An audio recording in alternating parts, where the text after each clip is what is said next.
Hello everybody, this is Dee and welcome back to my channel, Dee Plans and Budgets. It's time to do my first of the month cash stuffing. Just because I'm in the Pacific Northwest doesn't mean I can't budget. So I am here, truly cash stuffing in the wild. I'm at Viento State Park.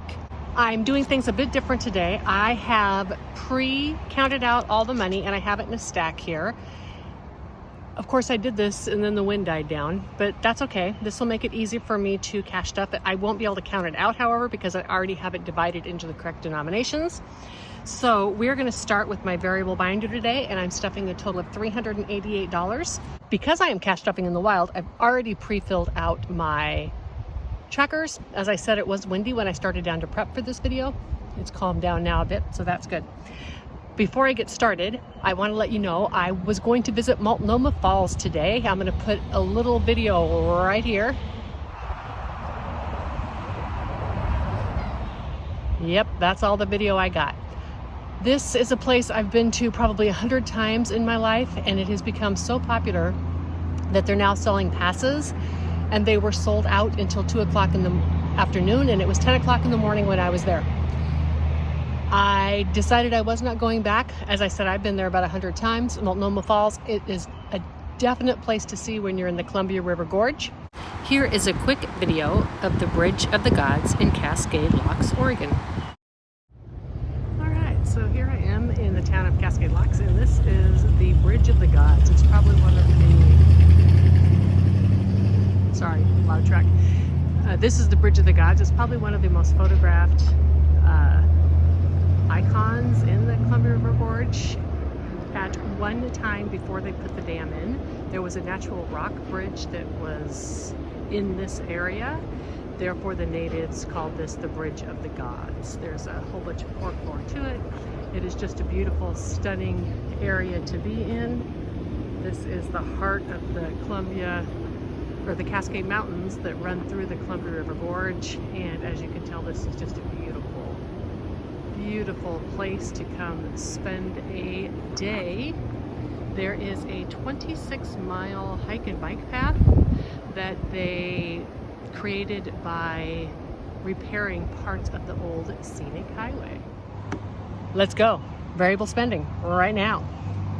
Okay, I've got this binder out. Let me make sure I'm in frame here. I am in frame. Okay. So what I did is I just have these ready to go in denominations. So food and eat out was $128.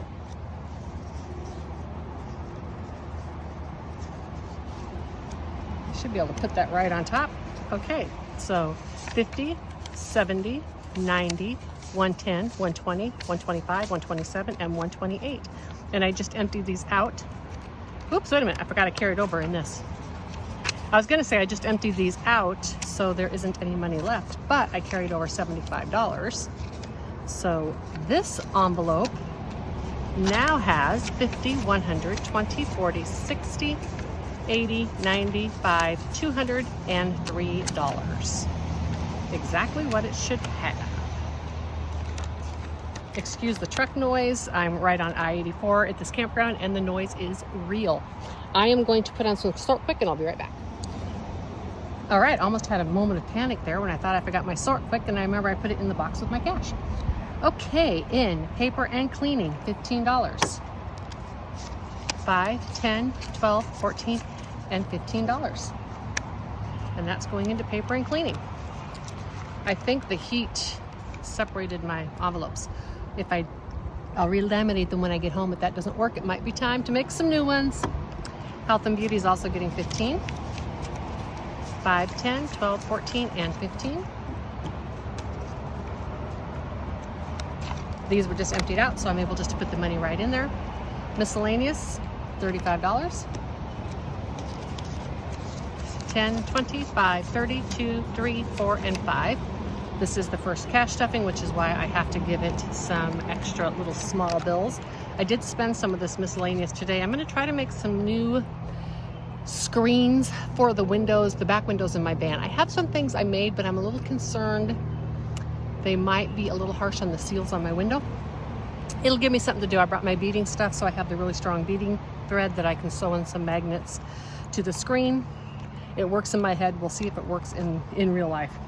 In my monthly travel, $50. 20, 30, 40, and 50. I didn't spend any of this last month, so it is all getting carried over. Did I put the 35 in there? I did. So it got all carried over into my, what will be my cash binder. Right now it's just sitting there with a note in it to convert it to cash when I get home. Crafts is getting $40. 10, 20, 35, 37, 39, and 40.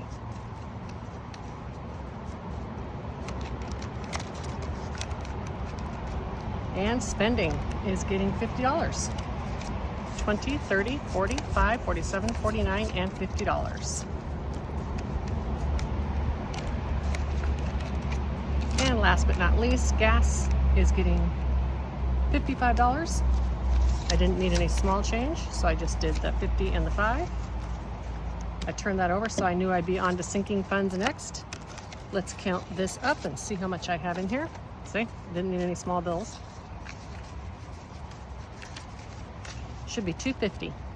50, 70, 90, 110, 130, 150, 60, 70, 80, 92, 5, 10, 15, 20, 25, 30, 35, 40, 2, 4, 6, 7, 8, 9, and 250. I probably don't need this many smalls as... So gas in Texas when I left was $3.09 to $3.19. Gas up here right now is $4.79. So yeah, I probably didn't need any smalls because it's going to be over $50 every time I fill my tank. All right, let's go on to the next one. Okay, annual travel is getting $20. Doesn't need a lot because I'm not spending out of this yet.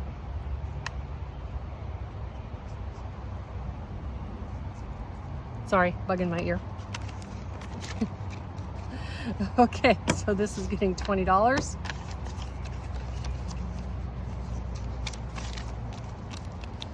And 5, 7, 8, 9, 1,000, 150, 1,100, 20, 40, 60, 75. $1,175. Should have 1225. 5, 7, 8, 9, 1,000, 1,100, I'm sorry, 1,200, 20, 40, 60, 75. It does have 1,275.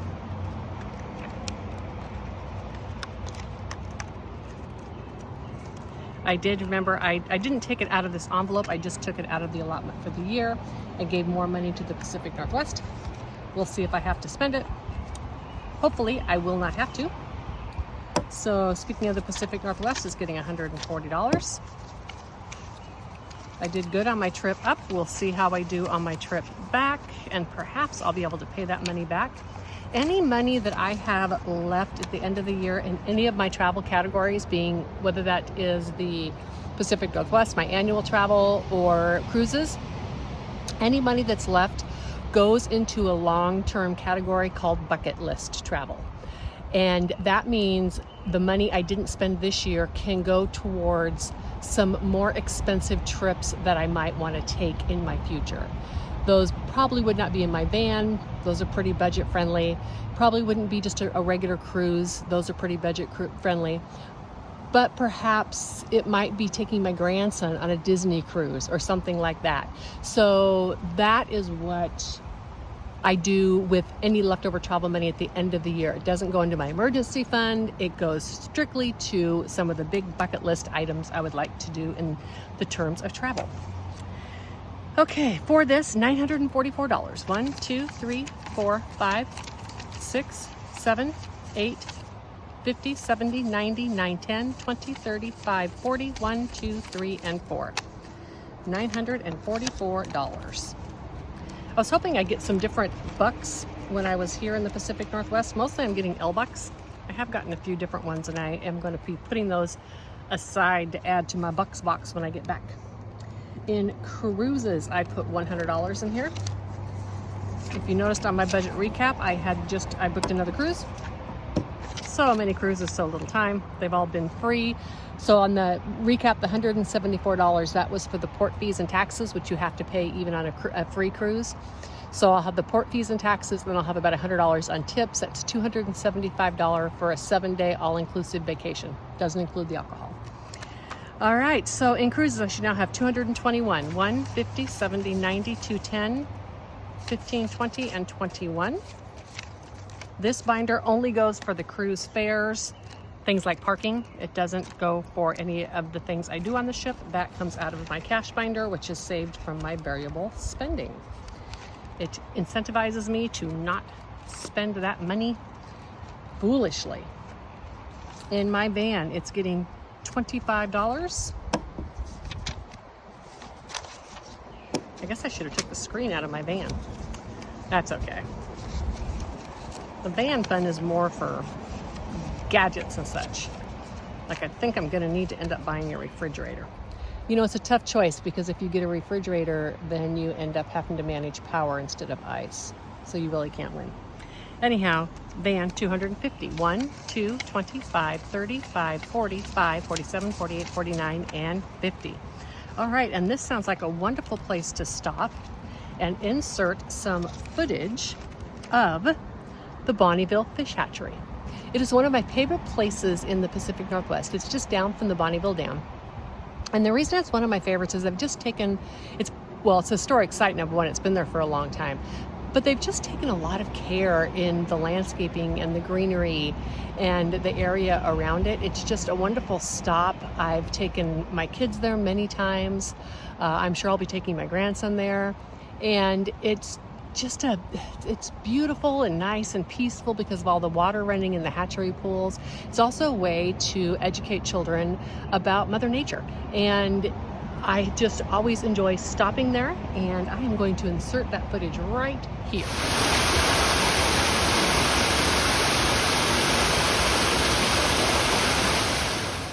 This is another amazing place. This is the Bonneville Fish Hatchery. It is right adjacent to the Bonneville Dam. And fish preservation, specifically the salmon, is a very big business here in the Columbia River Gorge. The dams spend a lot of time and energy making sure they are providing safe passage to the salmon to get back upstream to the rivers and creeks that they came from. They have the ladders, they count the fish that come in. They even had an issue a few years ago with some sea lions that swam up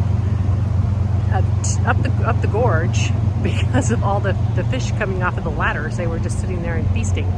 And so they do all sorts of things to preserve the salmon. Only the Native Americans are allowed to fish for the native salmon. And I'll finish this later. All right, just a bit more, some beautiful grounds. Most of the train noise is over now. Anyhow, so only the natives are allowed to fish for the natural salmon. The other people, just like sportsmen, fishermen, just people wanting to fish, or people, commercial fishermen, that type of thing, they can only fish for the farmed or the hatchery salmon. And they clip their fins a certain way so that you can identify that it is a fish, so that you can identify that it's either a hatchery fish or a farmed fish. I am not a connoisseur of salmon. People say there's a huge difference in the taste. All up and down the gorge in this area, you will find Native Americans selling their fresh catch of salmon for the day, as they have the right to fish it and to sell it. And here are some fishies in here. I'm not sure if you're not going to be able to see them because of the shade, but there's lots of fish in here. And there, at one time, was a big 25-foot sturgeon. Not in this particular pond, but I'll take you to that building next. It was always a favorite of ours to come and go see them. Here's the rainbow trout in this pond. Again, this is just a stunning, beautiful area. All right, so I'm hoping you're able to see this big fish right here. I think so. This is a sturgeon. I remember the first time my dad brought one home, I thought it was a shark. This is good eating, but they are very controlled. If they're lower than 42 inches, you can't hunt them or fish them. And if they're over 6 feet, you can't fish them because that's when they start to mate. Gorgeous, beautiful fish, and very good, very protected. So I'm heading over to the actual building where they harvest the eggs, and this is not something I would tape if they're even open. But for those who don't fully know, and I may have to voice this over because of the wind, basically salmon will return to wherever it was that they were spawned, or that their parents spawned.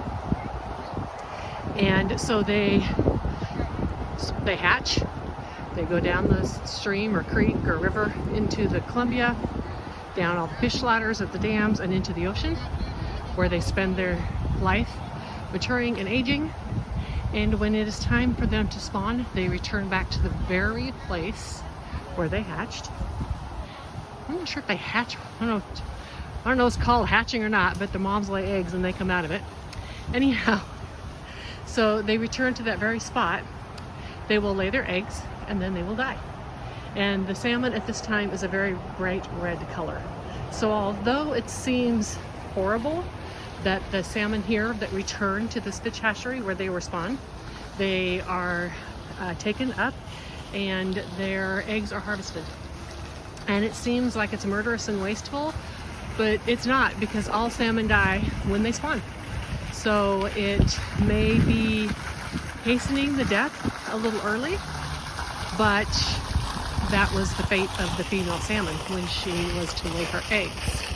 In addition, this is the very spot that they were hatched. That's why they return here. So it's not like they're stopping them on their journey either. These salmon get to complete their cycle of life. Okay, and I'm back. Events. Events is getting $20.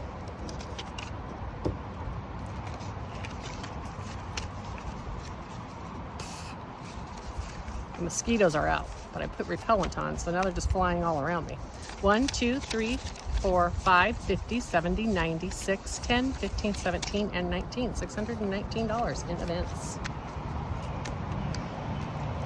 I've already started looking at my budget for next year, and this is going to be a category I'm just going to, I guess, dial down a bit, because I just don't get to do that many types of events, and I'll have leftover money in here anyhow. So toys. Toys is no longer being funded. I am starting a lawn envelope instead of the money for toys. And I'm going to keep that in here in case there's anything I want to buy this year, because I also have a long range category for toys. Then I will transfer this money at the end of the year if I haven't spent it. And lawn service is the new category I added, because one of the things that I realized in preparing to come to the Pacific Northwest is I need to have continuous lawn service. I was ready to go 10 days before I actually was able to leave my house, but I couldn't, because I had to make sure that my lawn got mowed so I wouldn't be in violation of my homeowners association, and I hadn't made arrangements to have it mowed until the middle of July. It's also stinking hot, and I'm tired of trying to mow my lawn between either 6:30 and 7:30 in the morning, or right as it gets dark at night. It's just too much. The heat is just too much. So I am saving next year for a lawn mowing service. Hopefully I will be able to hire someone to just come in during the months that I'm gone, but I'm preparing to have to hire someone for the whole year. And that would be a shame, because my lawn doesn't even need mown for like 4 months of the year. But we'll see. I'm saving the money. This is getting $25. It's a tough, you know, I need to be mowing the lawn myself. I could use the exercise, but I can't have a lawn interfere with my life and my ability to be able to do things I want. Okay, so miscellaneous expenses, $10.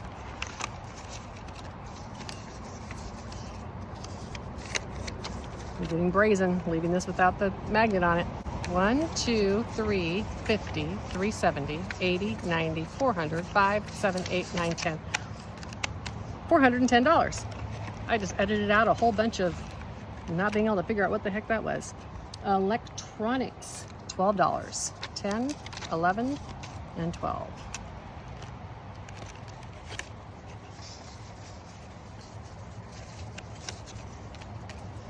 $1, 50, 2, 10, 20, 1, and 2.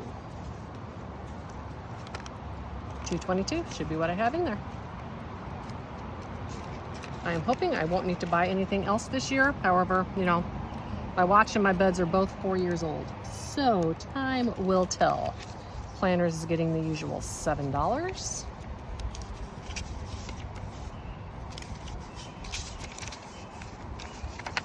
And it now has 50, 70, 80, 95, 100, 2, and 4. I make my own budget planner, and I am not going to do a blood pressure planner or a fitness planner next year. I have been doing a different way of tracking that stuff, so hopefully I'll have extra money in that. All right, the next thing I'm doing is my budgeting, and this is a new category. I added that because I realized I needed regular money set aside for the meat and potatoes part of my budgeting. This would not be savings challenges and stuff like that when I just want them. This would be like keeping envelopes, if I need to order prop money, if I need to replace binders. It's a part of my life, like I do a sinking fund for planners, because I plan. That's what I do, and I also budget. So I started a category for that, 10, 12, 14, and 15. I have been taking any of this stuff out of my crafting, which really wasn't fair, because even though this is crafty type stuff, it's my life. Now, if I want to buy a savings challenge purely for fun, then I will definitely take that out of my crafting supplies. Okay, $40 for medical. 50, 70, 90, 110, 20, 32, and 34. And 134, right? 50, 70, 90, 110, 20, 32, 4. Yep, 134. Neat. Bugs like my ears. HOA is getting $18. 10, 15, 17, 18. Now it should have a total of 219. 1, 52, 10, 25, 27, 28, and 29.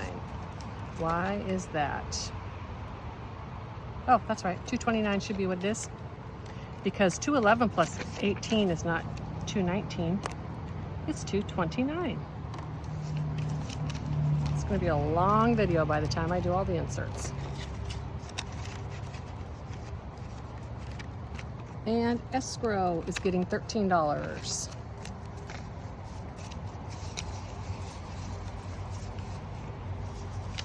$10.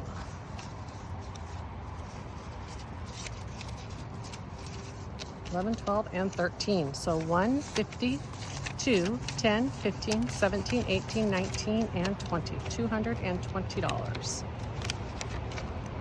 Okay, these next two categories, clothes and life happens. Gifts, I'm no longer stuffing. That will also go into my category long range at the end of the year. I have my whole gift binder.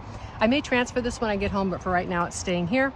My money for clothes and life happens. This is the money I am using to stuff my shop smalls binder, and it's going to be getting 20, 35, 36, 37, and 38 plus 10, 15, 17, and $19. And I would have put this right into the shop small binder, except for I realized I actually use the real money and the shop small gets the prop money. So I will put that in there when I am done with this video. I hope you have enjoyed the footage that I have been posting in these last few videos of my trip to the Columbia River Gorge. I won't be posting as many on location things for the next little bit. I'll be doing some for sure, and definitely some cache stuffings in the wild, but a lot of the places I'm going to be going and such, I'll be going with friends and family, and in order to respect their privacy, I won't be doing a ton of taping on locations. I will get stuff whenever I can, because I really enjoy sharing this wonderful place that I am. And I also just really love sharing with you how you can plan a trip like this into being. It was all about planning and budgeting and preparing.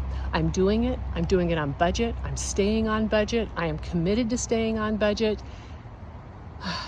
It's just doing things on budget and doing things knowing that you're not going to go home from your trip and have to figure out how to repay back the debt.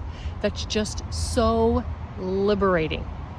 Budgeting is liberating. Bye.